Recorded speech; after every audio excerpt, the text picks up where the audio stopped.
heard about CCAT, right? They're running really late. We're not going to make her take off. Their patients are pretty bad. They just loaded them in the ambulance and they're on their way. Every second counts. I mean, when the soldier's out there, every second absolutely counts to get them back to a surgical level of care. He should have an IVAC, a pump. He's got an IV right here. We pull 24-hour shifts. I could tell you all my guys, they're fatigued, but it's the mission. It's knowing that the guy on the ground out there or gal on the ground is waiting for us, keeps us going. As soon as you get him put back, let's get these CCAT guys loaded. And it's tough because we can't save them all, and we haven't saved them all. And my folks have seen some horrendous stuff since they've been here, and it will be with them for the rest of their lives. Since September 11th, 2001, the United States Air Force Aeromedical Evacuation System has moved over 81,000 patients, including 14,000 battle-injured soldiers, sailors, and Marines who have been taken off battlefields in Iraq and Afghanistan and flown into the care of doctors and nurses who have redefined combat trauma medicine. On the back of the ear, I got a hole the size of a golf ball in my arm and strapped over my leg. Other than that, I'm good. Like entering into the gates of hell. You see nothing but blood and glass and flames shooting over you. There's a little piece on the turret that basically saved my life.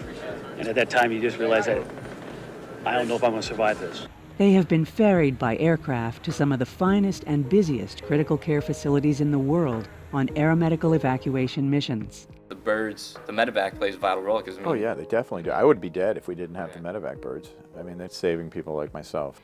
For 10 years, the gates of hell have been the deadly IED-laden battlefields of Iraq and Afghanistan. The way out starts with helicopters from the battlefield run by Air Force Pararescue Jumpers, or PJs, and Army dust-off crews. The injured are stabilized and then evacuated in flying intensive care units in the cargo holds of C-17, C-130, and KC-135 aircraft on flights to the Landstuhl Regional Medical Center in Germany. If you're injured and you end up on an aeromedical flight, your chances of survival leap to 98%. We're moving 40 to 60 plus patients 2 to 3 times a week, every week.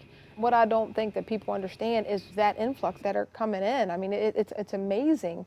And this is happening every day. People are getting shot every day over there. The crews that bring back critically injured soldiers, some on life support, many of them amputees, are citizen soldiers. In fact, 88% of all Air Force air evacuation missions are run by the National Guard and Reserves. It's gonna go right there. These are emergency room doctors and nurses, airline pilots, volunteers who leave their lives behind to serve their country by saving lives.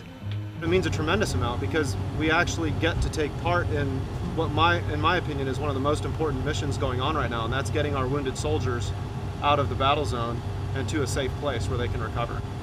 These aeromedical evacuation crews include 2 flight nurses, 3 flight medics, plus the pilots and crews who operate the aircraft.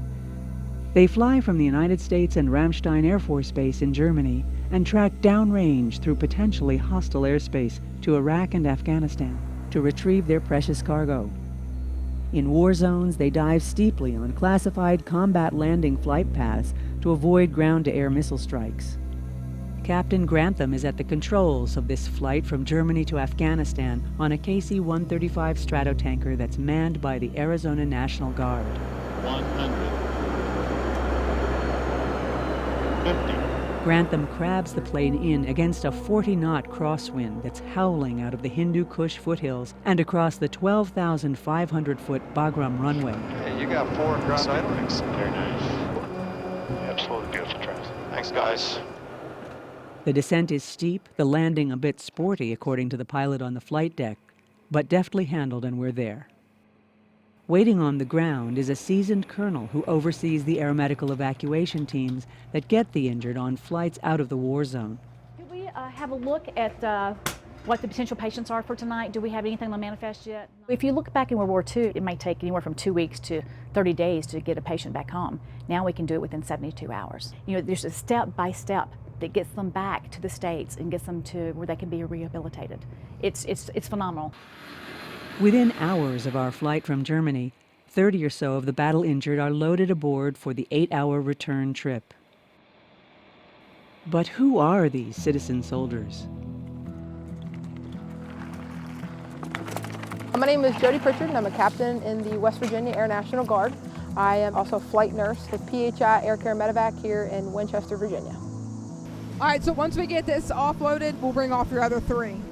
I wanted to follow my father's footsteps, and he encouraged me to join the Air Force and encouraged me to join the Guard. When we get deployed, when we're called up, we have to make sure that our crew members are able and willing to walk out the door at a minute's notice. And how we do that is make sure that everyone has a proper training so we're not caught off guard. They're still working on those over there. Pretty sick patients, man. So the next guy, is he ready to go? He's already off? Okay. As a nurse, as a flight nurse in Aerovac, you're in charge of everything in the back of that aircraft. That's the beauty of not just AirVac, but emergency medicine, is that you have to be ready for anything. For PHI, I am a flight nurse also. We will drop in on the scene of a bad car accident. We pick up patients right off the side of a road. That golden hour is what we're known for, and we'll go pick that patient up and take him to the proper facilities. Doing this job, I watch death every day. I watch freak accidents every day. So I know how fragile life is. I know exactly what could happen in a minute's notice. To be able to possess that knowledge, to understand what needs to be done at that time to save that person's life, is a drive like no other. It's horrible when you look at someone like younger than me coming on the plane missing limbs and knowing they signed up and they did it voluntarily to go fight for our country. And that's the biggest thing you see with these kids. And these kids will be laying there they're dismembered, and they'll look up at you and you know what they'll say? They'll be like, when can I go back? They'll ask me, hey, where's my troops at? I need to get back in the fight, but they're kids. And they don't care what's happened to them. They're worried about their buddies over there and they can't wait to go back. A key to survival for any seriously injured person is rapid treatment. In the early 1900s, wartime transport used any means available, and on the battlefield that meant stretcher bearers. During World War I, the most seriously injured were often left behind, since their chances of survival were slim to none. Once they reached an aid post, wounded soldiers might travel by ambulance or train to an evacuation hospital, or by ship back to the U.S. Slow travel and the fact that antibiotics had not yet been discovered meant a wounded soldier had less than a 30% chance of survival. The idea of rescuing injured soldiers by airplane began with a 1918 Curtiss JN-4H Jenny, which was a training aircraft. It was modified to carry 1 patient and was soon followed by other air ambulances that could carry 2 to 4 patients on litters, a medical officer and the plane's pilot. Patient comfort was a work in progress. Despite these early experiments, before and during much of the Second World War, almost all wounded soldiers were still transported by slow and costly hospital ships or trains. Ambulances transfer the wounded to hospital trains. Nurses of the Army Medical Corps traveling right with the men to provide every possible comfort during the first stage of the long journey home. At base hospitals, they rest and are prepared for the voyage back to America.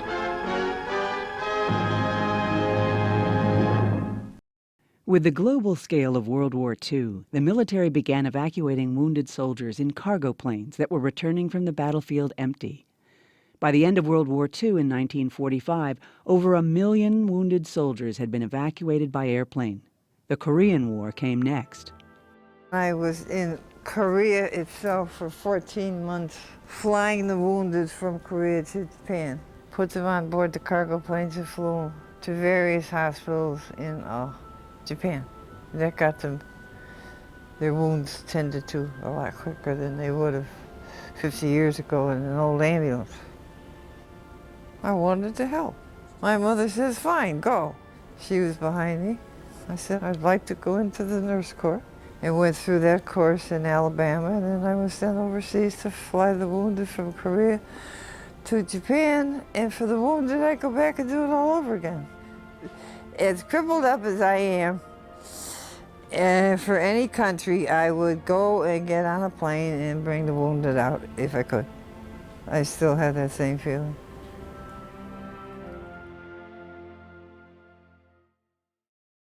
Airplane evacuation was one thing. But Korea and Vietnam had rough terrain and few paved roads. So rotary wing aircraft, or helicopters, were created to get to remote locations and bring patients back quickly and safely. The result, more soldiers were saved. While 71% survived during World War II and 74% during Korea, more than 82% of seriously wounded soldiers in Vietnam survived. Still, it took weeks for them to travel from the battlefield to the U.S.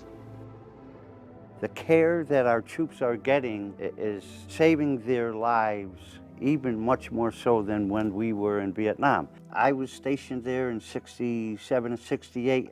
The medics out in the field, you stabilized them.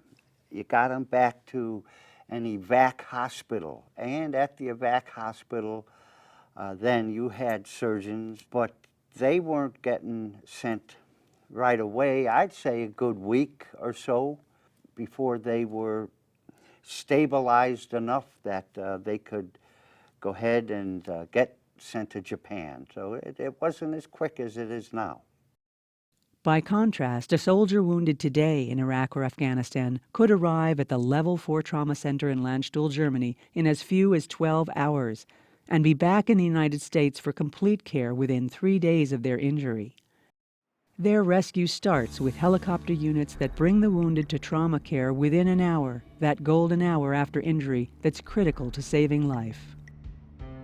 One helicopter unit is the Air Force Pararescue Jumpers, fully armed helicopter units that fly into battle zones to rescue injured soldiers and return them to the nearest forward operating base for immediate stabilization.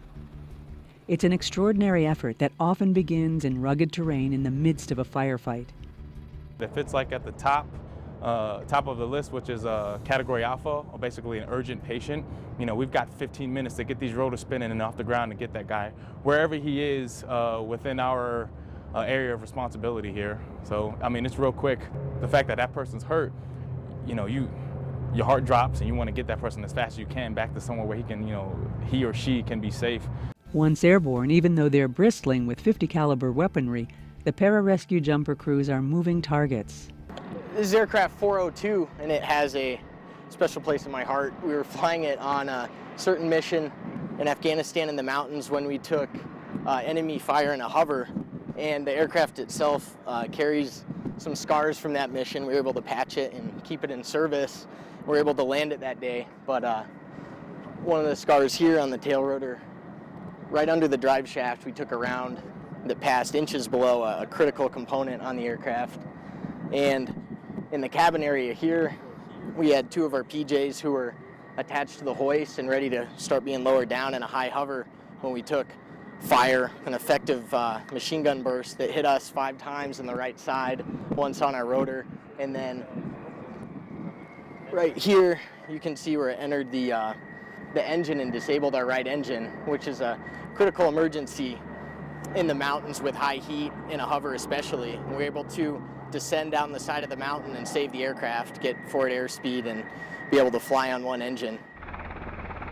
The other helicopter evacuation unit is the 57th Medical Detachment, nicknamed Dust-Off in the Vietnam conflict. And from April 1962 through the end of the Vietnam War, Army Dust-Off helicopters transported nearly 1 million military and civilian casualties. These are the flying ambulances of today.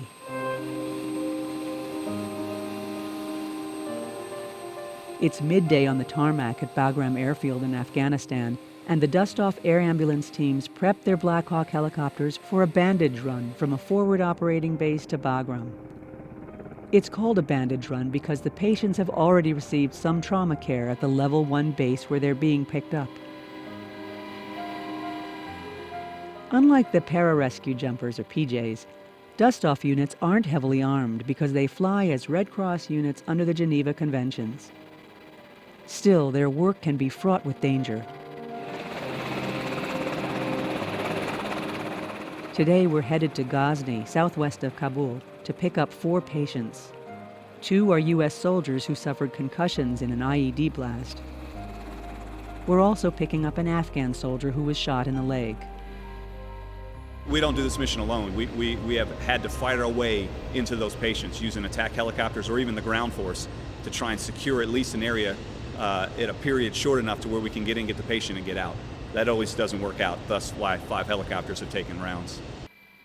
We sweep in over Kabul, Afghanistan's largest city, taking the Afghan patient to the Kabul hospital. The crew scans the area around the landing pad, ready for any threat. Later that night, Taliban suicide bombers attacked the Intercontinental Hotel in Kabul, killing 10 people before NATO forces stopped them. Some of the injured were likely airlifted to the Heath N. Craig Joint Theater Hospital at Bagram, which is overseen by a straight-talking colonel who left his private practice as a surgeon to serve American soldiers after 9/11.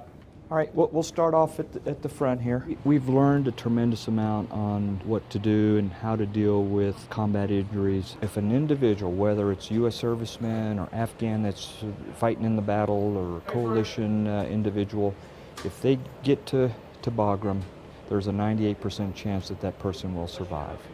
It's pretty good odds. One of the most important parts of care for soldiers who have traumatic injuries is the Critical Care Air Transport Team, or CCAT. CCAT teams include a critical care doctor, a critical care nurse, and a respiratory therapist. The CCAT team accompanies the most gravely injured patients from their initial stabilization all the way through the long flight to Landstuhl Regional Medical Center in Germany, and if necessary, from there on to a major military hospital in the U.S. It is a team effort.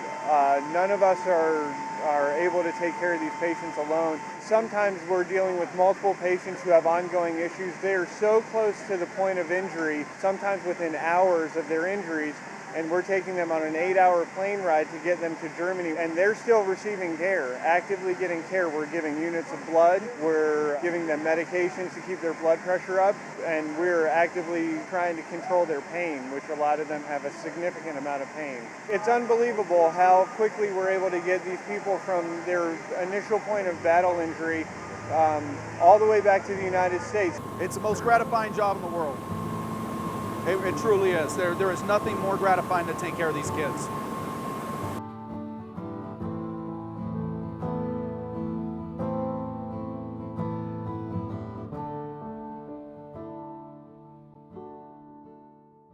The wounded or injured will ultimately end up here, 4,000 miles northwest of Afghanistan, in a modern military hospital on the grounds of what was once a Nazi garrison not far from the French border. After treatment in Germany, those who can return to the fight. The others have a C-17 flight to Andrews Air Force Base near Washington, D.C., to a major military hospital near there, and eventually to a VA facility in their hometown. I spent 10 years in the Marine Corps. My primary job was recon. I was injured on 3 separate incidences in Iraq. Did you ditch the chair? I ditched it. For good or just seeing how it goes? Occasionally. Occasionally. Nice to meet you guys. I was involved in 2 car bomb attacks. When I was hit with the car bombs, I had 2 massive traumatic brain injuries. And when I came back from Iraq, I was actually on the beach playing volleyball with friends, and then I had a stroke, which caused my left side to be paralyzed. They believe that was from the TBIs I sustained in Iraq. How you doing? Not bad. I rode this is the Charles River here in Boston, and I'm actually in the process of training for the Paralympics next year in London. So I row 5 days a week here. It's a great facility, lots of river to row in. Right now it's a bit cold, so in the wintertime they move the rowing inside.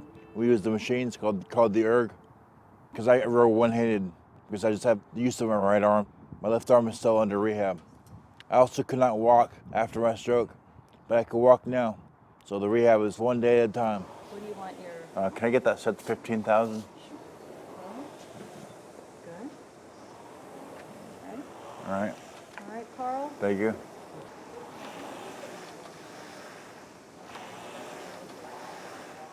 It's always nice when you get on the water, when you start rowing, it's really peaceful. And the people in the boat with you, just carry on nice conversations with them. It's nice and relaxing. Almost puts you to sleep, but of course you can't do that because then you fall in the water. But the first time I was hit was a car bomb and a piece of shrapnel killed my A driver, then Trevor hit me in the face. Yeah, it broke my nose. After the incident, there was a lot of shooting. The insurgents like to attack. Then the Marines arrived, and then helicopters flew overhead from medevac to pick me up, and then transfer me to Baghdad. I was injured again on a second car bomb in Baghdad, which knocked me out. And there was a lot of gunfire, a lot of blasts when I woke up, and then I heard the helicopter coming down. I respect those guys and anyone in the medical field, because they do a lot of work and they save our lives. I'm behind them 100%. I know it's a hard job and they have a lot to do, and they see death and they see a lot of blood every day. Sergeant First Class Christopher Blauvelt and Specialist Jeff LaFerrier were with their company in Afghanistan on patrol on Easter Sunday, 2010. We were on a vehicle patrol. We had just left a village and we got hit by an IED. It was a big one, so it disabled the vehicle. And shortly after, I just remember waking up in the vehicle, and Sergeant First Class Blauvelt, he was in bad condition. When I hit the ground, I realized my back was hurting pretty good. I know it took a little while for the medevacs to get there. Afghanistan's full of mountains, so communications is sometimes tough. The first medical facility was in Jalalabad, and that's where some of us started to receive our first surgeries. And some were medevac shortly after that to Bagram. They saw that I had some fractures in my back, and I was the first out of there on a medevac. Once I got into Bagram, my memory's kind of in and out, but they put me under, and the next thing I remember, I was waking up in Germany. Sergeant Blauvelt, he was still in intensive care for a while, and Way too long. Yeah, I didn't get to see him for about, I think, maybe a week or something. Holding hands. Yeah, we were like holding little babies. I was in a wheelchair and stuff. My mom rolled it down there, I was concerned, well, at Jalalabad, we heard them rush him into the operating room, so. I'm not someone people worried about anyways, I don't think. We worried about you. I wasn't like that, come on. I had, stitches in the forehead, broken nose, stitches in the chin, broke my C7, so they removed the disc above and below that and fused it. I had a blood clot, so they put in one of those little cages near your heart. They did the same split in my abdomen that they did for him, because when I had the below-knee amputation, they thought that's what was causing my blood pressure to drop so severely. And when they cut it, it wasn't. It was the pelvic fracture that I had that they didn't know about yet. So I broke every bone in my lumbar spine. I broke my T4, so they fused me from my T10 all the way down to my pelvis. Bowel obstruction, broken ankle and broken foot, collapsed lung. I would be dead if we didn't have the medevac birds. I mean, there's no way I would have survived that amount of time driving. It is amazing to think about, though, in combat zone, that you could get to a surgeon within 25 minutes or whatever the flight is. It doesn't get any better than that. They're out there to save lives, and they're doing it at all levels. And one of the best feelings you can hear is a helicopter coming in if you need it. And you don't want to be there. You'll rather be back overseas with the guys. You're thinking about them all the time, and if they get into anything, you kind of wish you were there to be there with them, That was hard, real hard.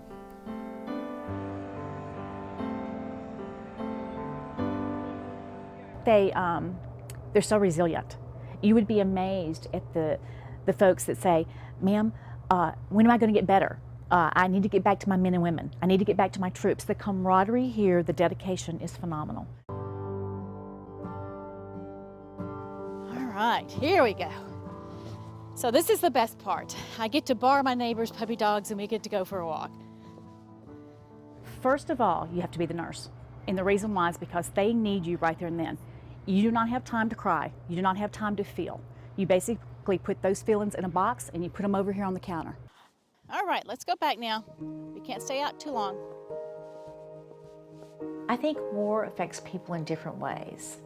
And depending on what your coping mechanisms are or how you've been brought up, everyone deals with those in different ways.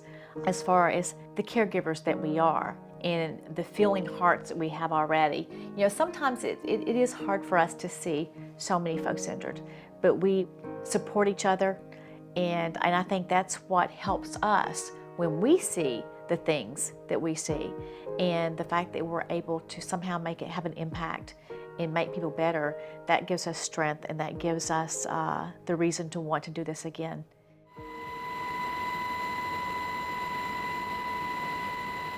There's a lot of assumption, out there that, oh, well, the medevac guys, I see that every day, they're used to it, and that's really not the case. I mean, we never want to see that, but yeah, unfortunately, that's our business, and we end up having to see a lot of destruction, a lot of hurt soldiers, and it gets to us. We'd all be lying if we said we came back and everything was the same. My wife will tell you I'm not the same person I was back in 2002. It eventually has a toll on the human psyche.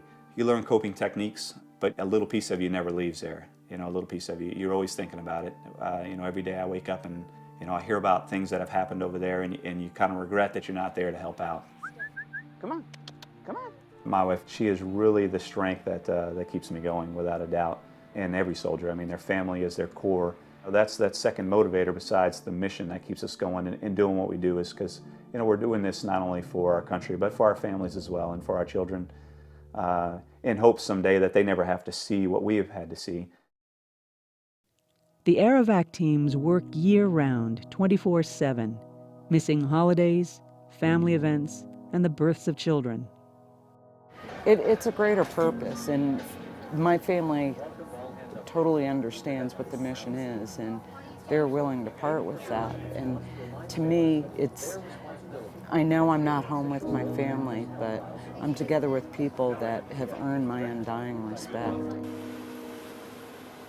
Those guys are out there, they're on the front lines. They're getting shot at.